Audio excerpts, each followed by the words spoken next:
경불진 책방, 이번 시간에 소개해드릴 책은 정말 특이한 책입니다. 일단 누군가의 평을 한번 들어보시죠. 시오노 나나미를 읽었을 때처럼 신선하고 제러드 다이아몬드와 유발 하라리를 합쳐놓은 것처럼 거침이 없다. 아마도 로마인 이야기 시리즈와 총균세 그리고 사피엔스에 버금간다 뭐 이런 의미일 것 같은데, 이러한 평을 하신 분이 무려 최재천 이화여대 석좌 교수님이십니다. 최재천 교수님은 다들 아시다시피 한국을 대표하는 지식인이면서 소통을 강조하시는 분 아닙니까? 그렇기 때문에 그런 분이 이런 평을 했다, 기대감이 높을 수밖에 없을 것 같습니다. 오늘 경불진 책방 주인공은 흐름 출판에서 펴낸 신세계사 1입니다. 제목에서도 알 수 있듯이 세계사를 다룬 책인데, 서점에 가면 가장 많은 분야가 아무래도 세계사 책이 아닐까 싶은데, 이렇게 험지를 겨냥해서 나왔다는 얘기, 그만큼 자신 있다 이렇게 볼 수도 있을 것 같습니다. 저자 궁금하실 텐데요. 중국 충칭에서 1945년에 태어나신 순룽지라는 분입니다. 누룽지 아니고 숭룽지. 이분이 홍콩에서 학창 시절을 보내고 대만에서 학부 졸업을 하시고, 그리고 미국으로 가셔서 러시아사 동양사를 석박사로 취득을 하십니다.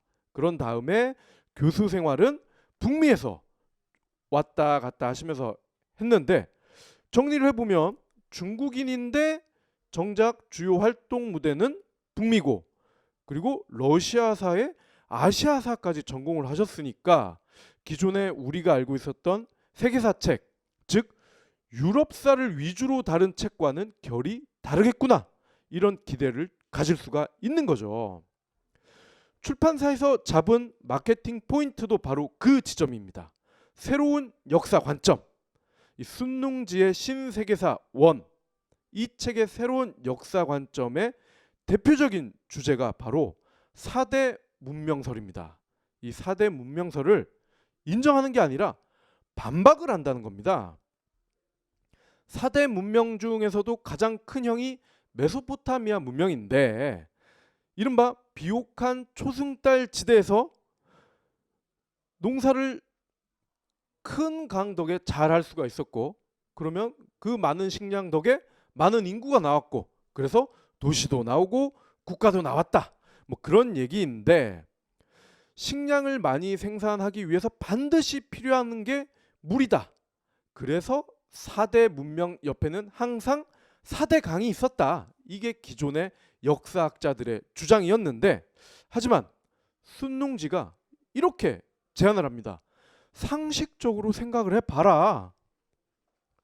강에서 물을 끌어와서 농사를 짓는 게 쉽겠냐?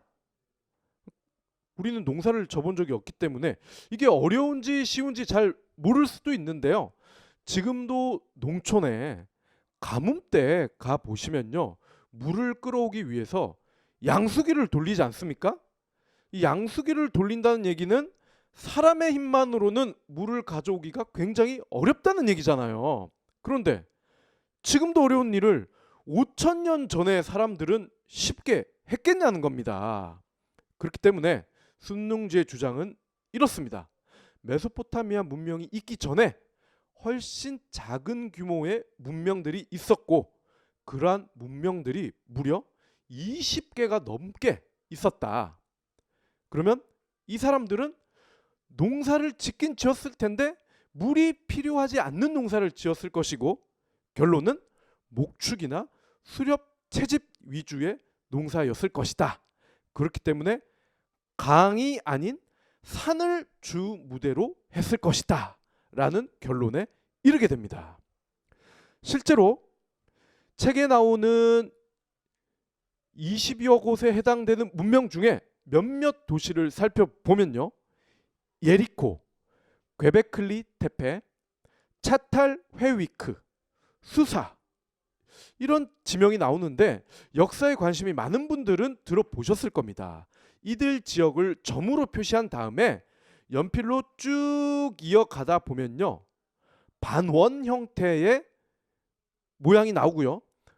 공교롭게도 이들 지역은 하나같이 다 산을 끼고 있다는 겁니다. 물론 기존의 학설을 주장하시는 분들은 더 작은 문명이 산에서 시작됐다. 그런 식으로 따지면 우리 인류의 조상이 이디오피아에서 나왔는데 그럼 이디오피아가 첫 번째 문명이라는 소리냐? 이렇게 따질 수도 있는데 이에 대한 반박도 순농지가 준비를 했습니다. 바로 아메리카 대륙의 문명이라는 겁니다. 아메리카 하면 떠오르는 강, 미시시피 강도 있을 것 같고요. 아마존 강도 있을 것 같고요. 하지만 역사책 어느 곳에서도 이들 강 주역에 거대 문명이 있었다. 이런 얘기는 못 들어보셨을 겁니다. 그리고 고산지, 밀림, 해안의 토지에서 예전에 잉카 문명, 아즈텍 문명, 그리고 훨씬 이전에 올맥 문명 이런 곳에서 이런 형태의 땅에서 농사를 져왔다. 어떻게? 감자나 카카오 이런 거를 재배를 할 수가 있었다. 이러한 근거가 남아있지 않습니까? 그리고 미시시피 강만 해도 유럽인들이 도착했을 때 그들이 인디언이라고 불렀던 그 사람들은 그들 눈에는 석기를 쓰는 미개인에 불과했다는 겁니다. 그런데 강이 있으면 무조건 거대 문명이 나타난다? 말이 안 된다는 거죠. 어떻습니까? 진리라고 믿었던 이야기들이 무참히 깨지는 이런 체험. 저는 개인적으로 이럴 때 스릴을 느끼는데 신세계사 1의 매력은 이런 스릴을 여러 번 느낄 수가 있다는 겁니다. 중국 문명 기원은 아직 정설이 없다. 중국에서 태어나신 분이 이런 이야기를 하고 있습니다. 그리고 아리아인은 인도 원주민을 쫓아낸 적이 없다. 폴리네시아인은 어떻게 아메리카에서 뉴질랜드까지 항해할 수가 있었을까? 미개인이라고 그렇게 서양인들이 주장하는 폴리네시아인들이, 그리고 고대 이집트어는 아시아, 아프리카 두 대륙의 언어가 합쳐진 것이다. 그동안 우리가 들어볼 수 없었던 그런 주장을 순농지는 신세계사 1에서 계속하고 있습니다.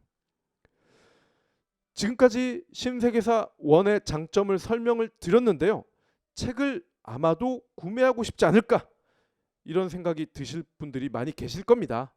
책 구매, 더불어 경불진 구독, 좋아요도 부탁드리겠습니다.